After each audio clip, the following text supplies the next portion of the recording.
አብይ ከአሜሪካ የስለላ ድርጅቶች ጋር ያላቸው ሚስጥራዊ ግንኙነት ተጋለጠ።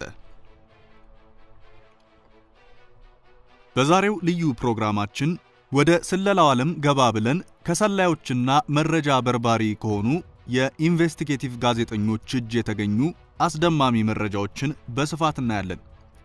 ያፈተለከው መረጃ ዶክተር አብይ አህመድን የተመለከተ መሆኑ ደግሞ መረጃውን የተለየ ያደርገዋል። ይሄ ድንገተኛ መረጃ ሁሉንም ኢትዮጵያዊ የሚመለከት ስለሆነ በአጽንኦት ተከታተሉን። መረጃው ከጠቅላያችን ጀርባ በሚስጥር ምን እየተሰራ እንደነበር ይነግረናል። አለፍ ብሎም አብይ አህመድ በኢትዮጵያዊነትና በሀገር ወዳድነት ሚዛን ሲታዩ ምን እንደሚመስሉ ፖለቲካዊ ብቃታቸውም ምን ያህል እንደሆነ ግንዛቤ እንድንጨብጥ ያግዘናል። የመረጃው ዋቢ የሆኑን ኢንሳ ወይም በተለምዶ መንግስታዊ የስለላ ተቋም በመንለው የኢትዮጵያ የደህንነት ኤጀንሲ አገራዊ ድርጅት ውስጥ ለረጅም ዓመታት የሰሩትና የስለላ መጽሐፍ በማሳተም የሚታወቁ አንድ የድርጅቱ ሰራተኛ ወይም ሰላይ ስለ ዶክተር አብይና ስለ ለማ መገርሳ በጽሁፍ ያቀረቡት መረጃ ሲሆን ሁለተኛ መረጃችን ደግሞ ጠቅላይ ሚኒስትር አብይ አህመድ ከአሜሪካ የስለላ ድርጅት ጋር ምን አይነት ግንኙነት እንዳላቸው የሚያትተው ከኤርትራ ምድር የወጣው ጽሁፍ ይሆናል። የመጨረሻ መረጃችን ደግሞ ትንሽ መስላ ከአቅሟ በላይ ግዙፍ የሆኑ መረጃዎችን ይዛ ዘውትር ቅዳሜ ለህዝብ በመትቀርበው ፍትህ መጽሔት ላይ የቀረቡ ረቂቅ መረጃዎች ይሆናሉ። አብራችሁን ቆዩ። የምናሟሙቀው ሰሞኑን ብዙ ህዝብ በሰማውና ባወቀው አጭር መረጃ ላይ ይሆናል። ይህ መረጃ ህግ በኢትዮጵያ ውስጥ የሚከበር ከሆነ ጠቅላይ ሚኒስትሩ በህጉ መሰረት እስከ 15 ዓመት ድረስ ሊያሳስራቸው እንደሚችል በዚህ ሳምንት ተገልጿል። እንደሚታወቀው ጠቅላይ ሚኒስትር አብይ አህመድ ሰሞኑን አነጋጋሪ የሆኑ ጉዳዮችን እንደፈጸሙ የሚያሳዩ መረጃዎች ተገኝተውባቸዋል። መረጃው የተገኘው ከኦነግ ነው። በኢንሳ ወይም በኢትዮጵያ የኢንፎርሜሽን መረብ ደህንነት ኤጀንሲ ውስጥ ሲሰሩ በነበረበት ሰዓት አብይ በምዕራብ የአገሪቱ ክፍል ሲንቀሳቀስ በነበረው የኦነግ ቡድን ላይ ዘመቻ ሊያካሂድ እንደነበር ነግረውናል ይላል። ይቀጥልናም ጠቅላይ ሚኒስትሩ በዚያ ወቅት እንዳደረጉት ዛሬ መንግስታቸው ከግንባሩ ጋር ተቀራርቦ ከመስራት አንጻር ጉድለቶች አሉበት ይላል። የኦነግ መግለጫ ከመውጣቱ በፊት በነበሩት ቀናት አምቦና ሐረር ላይ ከህዝብ ጋር የተወያዩት ጠቅላይ ሚኒስትር አብይ በኢንሳ የመንግስት ሹመኛ ሆነው በሚሰሩበት ወቅት ለኦነግ መረጃ ያቀብሉ እንደነበር ራሳቸው ተናግረዋል። ይህንንም ቢቢሲ ዘግቦታል።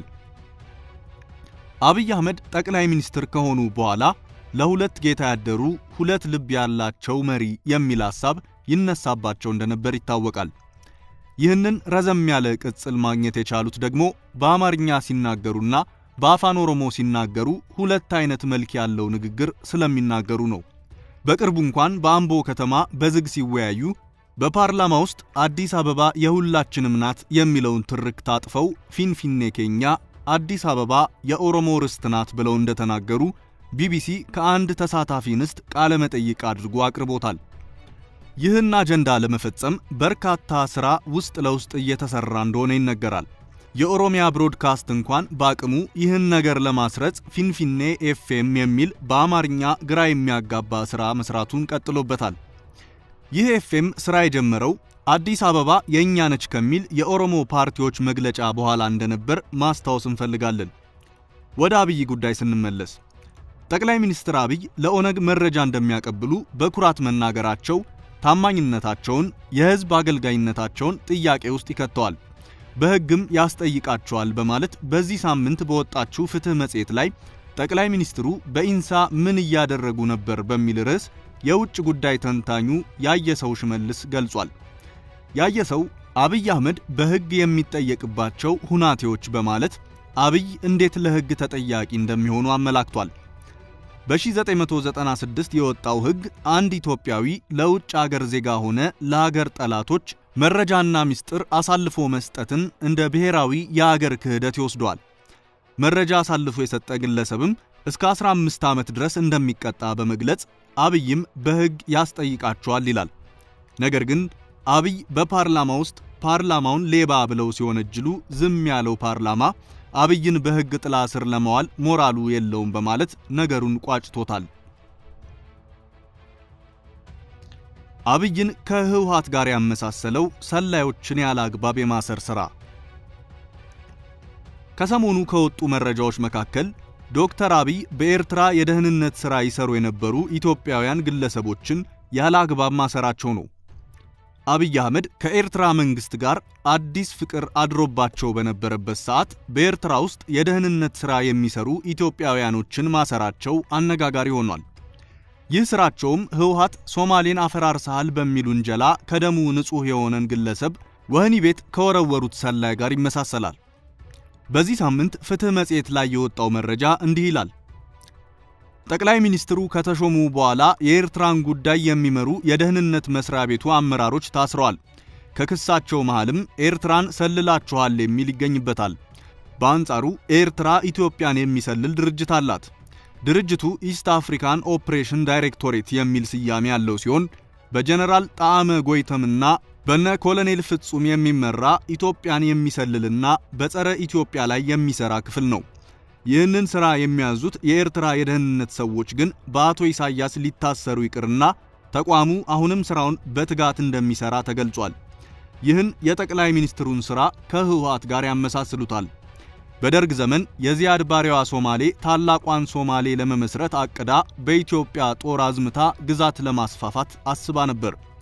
ከሞቃዲሾ እስከ ናዝሬት አዳማ ድረስ የኔ ግዛት ነው አለች። መንጌ ሳቀባት። የሰው ልክ አታውቂም አላት። ጦር ገጠማት። ከዛ በኋላ የሆነው ሶማሌ በኢትዮጵያ ጦር ሽንፈትን ከውርደት ጋር ተከናነበች። በሽንፈቱ የተናደደችው ሶማሌ ኢትዮጵያውያንን በገፍ ጠራርጋ ወስዳ አሰረች። በዚህ የተናደደው መንጌ ሰላይ አዘጋጅቶ ስለ ኢትዮጵያውያን የእስር ቤት ቆይታ እንዲነግሩት ወደ ሶማሌ ላከ። ሶማሌ የገባው ሰላይ ታማኝ መረጃዎችን ለመንጌ ያደረሰ። መንጌም የዲፕሎማት ችሎታውን ተጠቅሞ በሺህ የሚቆጠሩ ታሳሪዎችን አስፈታ። ይህን ድንቅ ሥራ ስለሰራው ኢትዮጵያዊ ሰላይ ከመረጃ ምንጫችን ያገኘነው ጽሑፍ እንዲህ ይላል።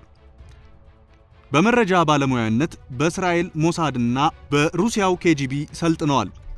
ስማቸው ዶክተር አስማማው ቀለሙ ይባላሉ።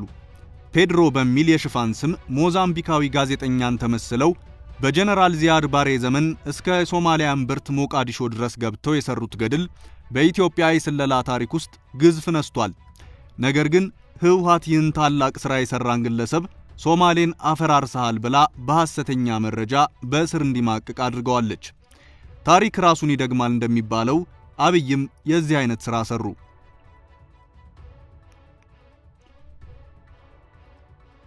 የአብይና የአሜሪካ የስለላ ድርጅት ሚስጥራዊ ግንኙነት።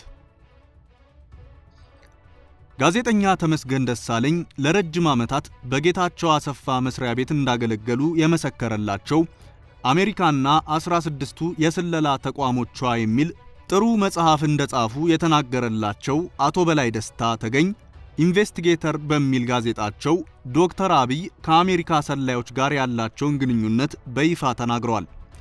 የአሜሪካ ማዕከላዊ የስለላ ተቋም CIA በሚኒስቴር ደረጃና ከዛ በላይ ያሉና ተፈላጊ የሆኑ የዓለም ሀገሮች ባለስልጣናትን ፕሮፋይል በየዓመቱ እየከለሱ ዝርዝር መረጃ እንዲያዝ ያደርጋል።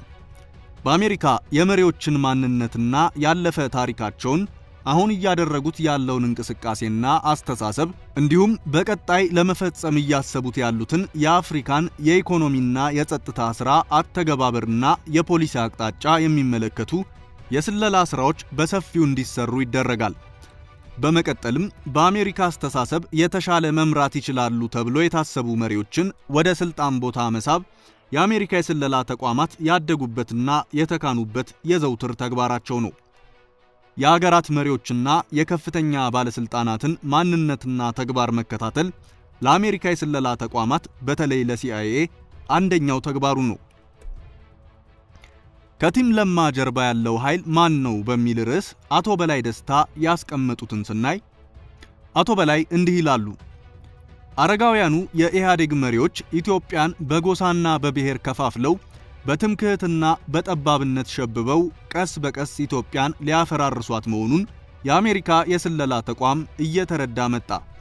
ከዚህ በተጨማሪ እየጠነከረ የመጣው የቻይና ኮሚኒስት ፓርቲና ኢህአዴግ በአሜሪካ ወታደር ምትክ በኔ መንግስት ወታደር አልሸባብን ከሶማሊያ አባረራለሁ እያለ አሜሪካን መጠቀሚያ ሲያደርግ የነበረው የጅል ሐሳብ በአሜሪካ የስለላ ድርጅት ተቋም ዘንድ መጋለጡና የጎሳ ፖለቲካ በምስራቅ አፍሪካ እያስከተለ የመጣው አደገኛ ስጋትና በቀይ ባህር እየታየ ያለው የአክራሪነት እንቅስቃሴ ለአሜሪካ መንግስት ስጋት እየሆነ በመምጣቱ በምዕራቡ ዓለም የሚኖሩ ኢትዮጵያውያንና የኢትዮጵያ ወዳጆች በአሜሪካ መንግስት ላይ ያሳደሩት ተጽዕኖና በሌሎች ምክንያት የአሜሪካ የስለላ ተቋም በነባሩ የኢህአዴግ አመራር ኮሚኒስታዊ ተግባር ስጋት አደረበት።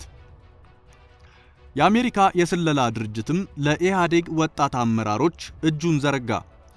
አሜሪካ የኖሩበትንና የለመዱትን አዳዲስ የአገር መሪዎች የማብቃት ጥበብ ተጠቅመው በኢህአዴግ ውስጥ አዲስ ኃይል እንዲነሳ አደረጉ። ስልጣኑንም በሰላማዊ መንገድ እንዲሸጋገር በቄሮና ፋኖ ውስጥ ሆነው ቲም ለማና አስተሳሰቡን ወደ ስልጣን እንዲመጣ የሚያውቁትን ሚስጥራዊ የስለላ ጥበብ ተጠቀሙ። ይህንን መረጃ በእርግጥ ነዋሪነቱን በኤርትራ ያደረገው ጋዜጠኛ ቶማስ ሲ ማውንቴንም ይስማማበታል። ዩኤስኤስ ሶፍት ኩ ኢን ኢትዮጵያ በሚል ጽሑፉ ካውንተር ፓንች ላይ እንዳሰፈረው በአፍሪካ አሜሪካ ጉዳይ ምክትል ጸሐፊ የሆነው ዶን ያማሙቱ ይህ ሰው በአንድ ወቅት በኢትዮጵያ የአሜሪካ አምባሳደር ነበር። በዚህ ሰውዬ በተመራ ፕሮጀክት አሜሪካ አብይ ጠቅላይ ሚኒስትር እንዲሆን እገዛ አድርጋለች ይላል ጋዜጠኛው። ከዚህ ጋር በተያያዘ የፍትህ መጽሔት ፑሽአፕ በሚል ጽሑፍ እንዲህ ይላል። እነሆ ተረኛው ባለወንበርም በአሜሪካ ፊት አውራሪነት የ4 ኪሎ ዳገት ፉት ብሏታል። በሳውዲ መራሹ ቡድን ታጅቦ እሾሃማውን በትረ መንግስት ተቆናጧል። ለመሆኑ ህወሓት ራሱ የአሜሪካ አይደለምን? አሜሪካ ለአብይ እንዴት ልታግዝ ቻለች ለሚለው ጥያቄ አዎ የማይፈርስ የሚል ትዳርም ነበራቸው። ነገር ግን ህወሓት በትዳሩ ላይ ወሰለተ። ቻይና ከምትባለው ውሽማው ጋር እጅ ከፍንጅ ተያዘ ብሏል።